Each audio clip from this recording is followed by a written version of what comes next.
8 Muhammad Azhar Karimullah bin Nurul Huda Almarhum Rawakembu Pekalongan. 9 Ahmad Fikri El Farabi bin Sorikun Depok Kidul Tegal. Khotimin yang terakhir Gofar Rifai bin Soni Siroyong Bandung. Bismillahirrahmanirrahim. Pondok pesantren merupakan lembaga pendidikan tertua di Indonesia. Kelahirannya tidak dapat dipisahkan dari sejarah awal kedatangan Islam ke Indonesia sejak abad 7 Masehi. Yakni dengan mengadopsi sistem pendidikan keagamaan yang telah berkembang sebelum kedatangan Islam itu sendiri. Dan sistem yang ada di dalam pondok pesantren terbilang efektif sampai sekarang dalam membangun generasi yang berakhlakul karimah serta berjiwa nasionalis. Jika kita perhatikan, setiap pondok pesantren yang ada di Indonesia itu mempunyai ciri khas atau ikonik tersendiri di mata masyarakat. Seperti halnya pondok pesantren khas Kembek Cirebon yang terkenal dengan pengajian kitab alfiahnya dan juga metode dalam membaca Al-Quran atau qiraah yang biasa dikenal dengan sebutan Quran Kempekan. Kebaikan itu berkiblat pada qiraah Imam Hafiz yang dari jalur Imam Asim. Berbicara mengenai qiraah di dalam bacaan Al-Quran, terkadang terdapat bacaan-bacaan ghalib atau bacaan tidak biasa dalam segi pembacaannya. Dikarenakan bacaan yang masih samar, baik dalam segi huruf, lafaz ataupun maknanya. Salah satunya yaitu bacaan imalah. Adapun definisi imalah secara etimologi itu berasal dari kata amala yumilu imalatan, yang artinya memiringkan atau mencenderungkan. Sedangkan secara terminologi di dalam kitab Dalan Alfiah Ibnu Malik yaitu memiringkan atau mencenderungkan fathah ke arah nasroh dan alif ke arah ya. Secara garis besar, imalah itu terbagi menjadi dua. Satu, imalah sugro, Dan 2 imalah kubro. imalah sugro yaitu bacaan imalah yang diwasalkan sehingga tidak berhenti di itu saja, yang mana contohnya akan disebutkan nanti. Sedangkan imalah kubro ialah bacaan imalah yang diwakafkan. Contohnya terdapat pada surat Ad-Duha ayat 1-8 yang berbunyi A'udzu billahi minasyaitonir rajim. Bismillahirrahmanirrahim. Wadduhi wal-laili idza saja. Ma wadda'aka rabbuka wa ma qala. Walal-akhiratu khairul laka minal ula. Walasawfa yu'tika rabbuka fatarda.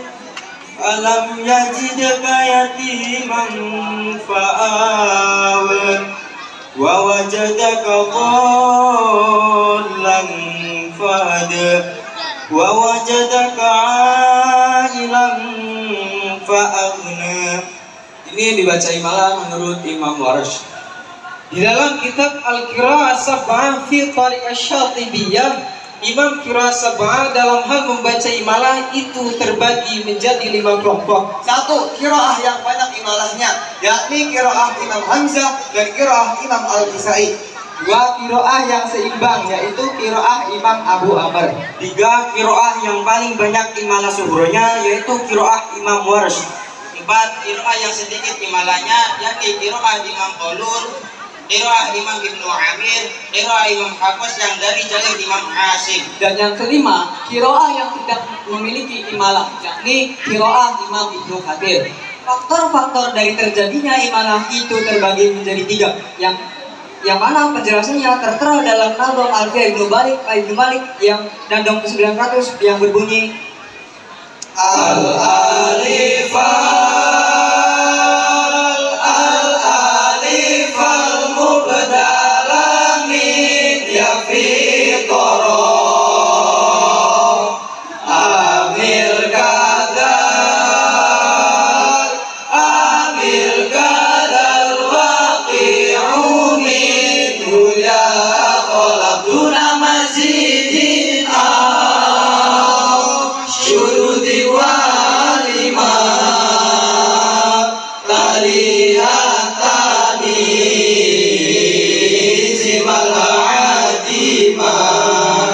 yang artinya alif boleh dibaca imalah ketika alif berada di akhir kalimat. Alif tersebut berupa pengganti dari ya, bukan berupa ziyadah, Serta alif tersebut tidak tergolong dalam kategori syad. dan juga alif yang mengiringi hak taklif. Contohnya terdapat dalam Al-Quran surat Hud ayat 41 yang berbunyi, A'udzu billahi minasyaitonir rajim. Wa qala irkabu fiha bismillahi majraha wa mursaha. Inna rabbi laghafurur rahim. dan Nuh berkata, naiklah kalian semua ke dalam kapal dengan menyebut nama Allah waktu berlayar dan berlabuhnya. Sesungguhnya Tuhanku maha penyayang lagi maha pengampun. Mahalu syahid lafaz majreha. Lafaz majreha ini dibaca imalah. Hal ini dilakukan karena lafaz majreha sudah memenuhi ketentuan-ketentuan yang telah disebutkan tadi. Adapun mengenai dhamirha yang terdapat pada lafaz majreha itu merupakan kalimah lain dari lafaz majreha. Oleh karena itu keeksistensianya tidak dianggap sebagai akhir kalimat. Menurut Imam Hafiz, alasan lafaz majreha ini dibaca imalah karena untuk memberikan penjelasan pada suatu makna. Bahwasanya kapal tersebut berlayar di atas laut bukan di darat. Yang mana jika kita pahami lafaz majreha dengan tanpa dibaca imalah, itu memiliki arti berlayar di atas darat.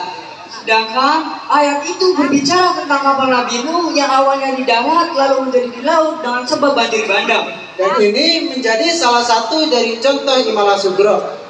Di dalam kitab Mawsu'ah fil I'jaz al-Ilmi bil Qur'an wa Sunnah diterangkan bahwa para ulama berpendapat mengenai pengimalan lafaz majreha ini terdapat hikmah dan petunjuk. Yakni agar bisa Qori ketika membaca imalah, Qori itu seolah merasakan juga bagaimana miripnya bahtera Nabi Nuh saat berlayar di antara ombak-ombak yang besar. Contoh alif yang mengiringi hat-ta'nis, yakni marmeh dan koneh. Pada kedua contoh ini alifnya bisa diimalahkan karena terletak pada akhir kalimat. Akan tetapi secara pengira-ngiraan saja yang artinya hat-ta'nis terkena konsekuensi yang sama dengan dhamirha pada contoh majreha. Yakni keeksistensianya tidak dianggap sebagai akhir kalimat. Dan perlu diingat juga terdapat pengecualian pada bacaan imalah, yaitu jika terjadi pada sebuah nama orang yang akhir kalimatnya berupa alif lajina, Maka konsekuensinya lafaz tersebut tidak boleh dibaca imalah. Contohnya Yahya, Musa, Isa, Mustafa. Faktor yang kedua yaitu tanasub atau chemistry yang penjelasannya tertera dalam Fathul Alfiyah Ibnu Malik bait 911 yang berbunyi Waqad amalu li tanasubin bila da'in siwahu ka'imede wa tale. Terkadang para ulama membaca imalah sebuah lafaz dengan alasan serasi pada lafaz lainnya yang dibaca imalah. Contohnya seperti lafaz imede dan tale. Faktor imalah ini terbagi menjadi dua. Satu, dibaca imalah karena menyesuaikan huruf yang sebelumnya. Contohnya lafaz ra'aitu imede. Kalau syahid lafaz imede, pada lafaz imede alif yang menyertai huruf mim itu bisa dibaca imalah karena adanya harokat kasroh. dan alif yang menyertai huruf dal juga bisa dibaca imalah. Alasannya karena tanasub atau chemistry dengan alif sebelumnya yang dibaca imalah. Kedua, dibaca imalah karena untuk mengikuti atau bersinergi dengan lafaz yang setelahnya. Yang mana contohnya terdapat pada surat As-Samus ayat 2 yang berbunyi A'udzu billahi minasyaitonir rajim wal qamari idza talaha. Mahalu syahid lafaz tale. Alasan lafaz tale dibaca imalah karena untuk mensinkronisasikan dengan lafaz setelahnya yang dibaca imalah juga, yakni lafaz jalleha dan yaksheha. Yang mana kedua lafaz tersebut dibaca imalah karena alifnya merupakan pergantian dari huruf ya. Faktor yang terakhir dari terjadinya imalah adalah fathah. Keterangannya tercantum dalam bait Nazm Alfiyah ke-913 yang berbunyi Wal fasaqo blakas liro'in fi qorof amil kalil aisari nil dukfal kulaf. fathah boleh dibaca imalah ketika fathah tersebut terletak sebelum kasrahnya huruf ro yang berada di akhir kalimat. Hal ini terjadi karena sinkronnya suara dan kedekatannya satu aspek dengan aspek yang lain itu bukan terjadi pada huruf saja. Akan tetapi harokat pun bisa mengalami peristiwa atau kasus tersebut. Contohnya terdapat pada surat Al-Mursalat ayat 32 yang berbunyi A'udzu billahi minasyaitonir rajim. Innaha tarmi bisyararin kal qasr. Dan surat An-Nisa ayat 95 yang berbunyi A'udzu billahi minasyaitonir rajim. La yastawil qa'iduna minal mu'minina ghairu yudhariri والمجاهدون في سبيل الله بأموالهم وأنفسهم الآية. Mahalu syahid lafaz ghairu ulil dharari, mahalu syahid lafaz bisyarerin dan ghairu ulil dharari. Alasan kedua lafaz ini dibaca imalah karena terdapat harokat fathah yang terletak sebelum kasrohnya huruf ro yang berada di akhir kalimat. Kesimpulannya, tujuan dari bacaan imalah itu ada dua. Yang pertama, untuk menyesuaikan huruf, untuk menyesuaikan suara, dan yang kedua, untuk mengedukasi atau mengingatkan tentang asal kalimah. Sebentar Kang, setelah kita mengetahui keterangan yang sudah dijelaskan tadi, apakah kita boleh untuk langsung mempraktekannya ketika menemui bacaan-bacaan imalah di saat membaca Al-Quran? Nah, perlu diingat juga, agar dapat membaca imalah dengan baik dan benar, dianjurkan untuk belajar kepada guru atau kiai yang sudah jelas sanadnya. Seyogianya, setiap individu yang ingin mempelajari suatu fan ilmu harus mempunyai kemampuan dan sanad keilmuan yang jelas. Karena syarat keilmuan itu menunjukkan pentingnya sebuah otoritas dalam setiap fan ilmu. Abdullah bin Mubarak rahimahumullah dalam kitab Sahih Muslim berkata, Al-isnadu minad dini walau al-isnadu laqala masya'a.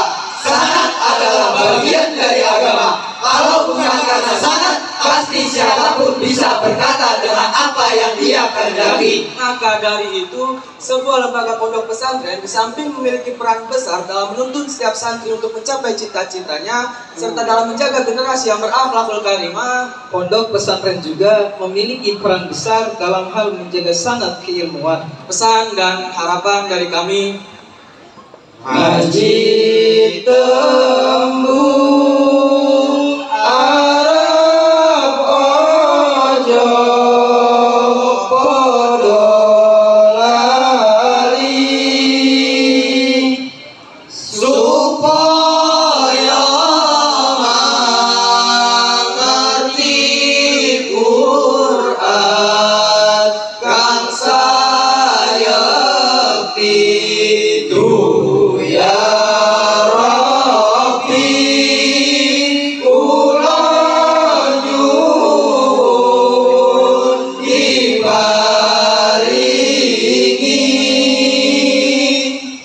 saged ngamal ilmu ingkang kula tampi.